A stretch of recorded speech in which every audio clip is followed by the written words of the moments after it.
ভিডিওর নিচে দেওয়া সাবস্ক্রাইব বাটন এবং বেল আইকনে ক্লিক করুন এবং পেয়ে যান আমাদের চ্যানেলের সমস্ত নতুন ভিডিওর নোটিফিকেশন।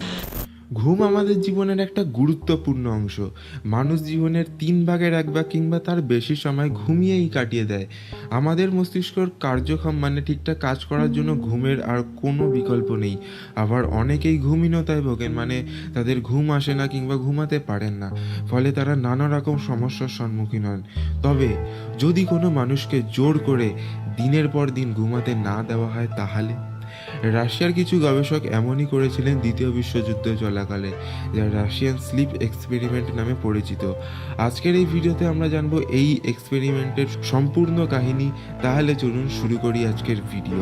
আর হ্যাঁ, শুরু করার আগে একটা অনুরোধ আপনাদের সবার কাছে, যদি ভিডিওটি পছন্দ হয় তাহলে প্লিজ লাইক করবেন, এতে আমি ভিডিও বানাতে অনেক বেশি মোটিভেশন পাই। এবং আপনাদের কারো যদি গেমিংয়ে ইন্টারেস্ট থাকে, আপনারা যদি গেমের স্ট্রিম দেখতে পছন্দ করেন, তাহলে আমাদের আরেকটা চ্যানেলের লিঙ্ক ভিডিও ডেসক্রিপশনে দিচ্ছি, আপনারা চাইলে সেটি সাবস্ক্রাইব করতে পারেন।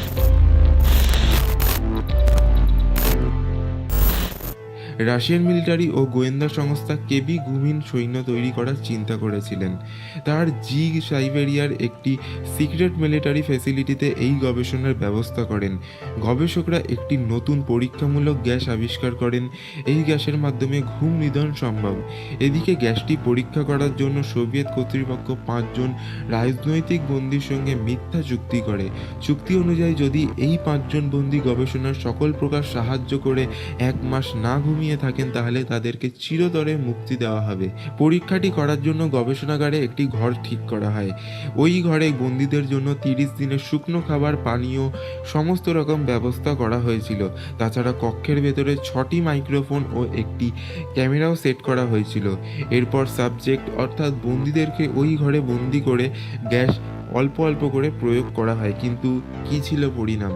গ্যাস প্রয়োগের পরে প্রথম 4 দিন বন্দীরা সাধারণভাবে ব্যবহার করছিলেন। তারা নির্ঘুম 4 দিন কাটানোর পর ভিন্ন ভিন্ন আচরণ শুরু করে। 5ম দিন থেকে তারা নিজেদের মধ্যে কথা বলা বন্ধ করে দেয়। এরপর তারা মাইক্রোফোনে অর্থহীন ফিসফিস শুরু করে। 9ম দিনে হঠাৎ এক বন্দী চিৎকার শুরু করে। সে তার ভোকাল কর্ড ছিঁড়ে যাওয়ার আগে পর্যন্ত চিৎকার করতে থাকে। অস্বাভাবিকভাবে বাকি 4 বন্দী কোনো রকম প্রতিক্রিয়া দেখায় না। তারা নীরবভাবে মুখ থেকে লালা নিয়ে বইয়ের পাতা ছিঁড়ে সেগুলো দেয়ালের কাঁচে ও ক্যামেরায় লাগিয়ে দেয়। ফলে গবেষকরা আর বন্দীদের দেখতে পায় না। এরপর তারা পুরোপুরি নিঃশব্দ হয়ে যায়। এভাবে 3 দিন কাটার পর গবেষকরা মাইক্রোফোন ঠিক আছে কিনা তা পরীক্ষা করেন, রুমের অক্সিজেন সাপ্লাইও চেক করেন এবং নিশ্চিত হন যে বন্দীরা সবাই জীবিত আছে। কোনো উপায় না পেয়ে গবেষকরা ইন্টারকমে বন্দীদের সাথে কথা বলার চেষ্টা করে।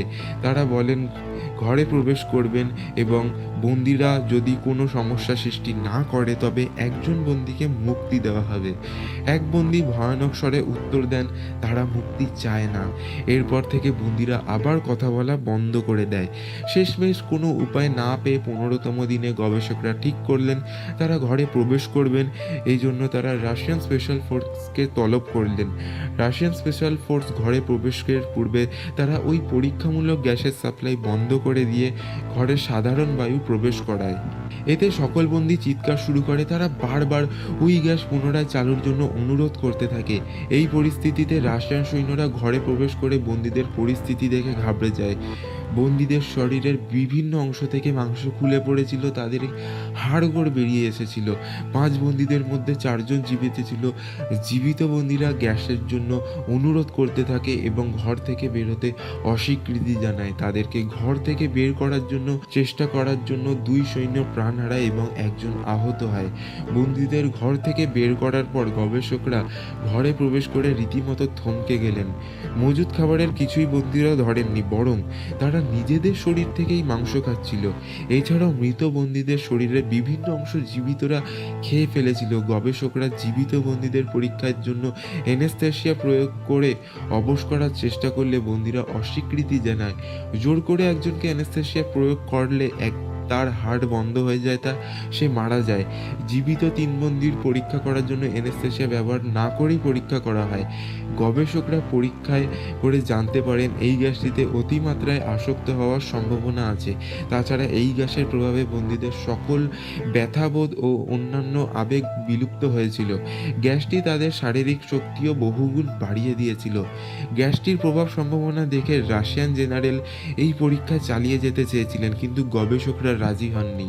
এরপর গবেষক বা জীবিত বন্দীদের সঙ্গে কি হয়েছিল তা সম্পর্কে সঠিক তথ্য পাওয়া যায়নি, কিন্তু অনেকের মুখে শোনা যায় যে প্রধান গবেষক বাকি জীবিত বন্দীদের গুলি করে হত্যা করে সেই এক্সপেরিমেন্ট শেষ করেছিল এবং ধারণা করা হয় 1945 সালের পরে ওই মিলিটারি বেস গবেষণাগারে পুরোপুরি সিল করে দেওয়া হয়।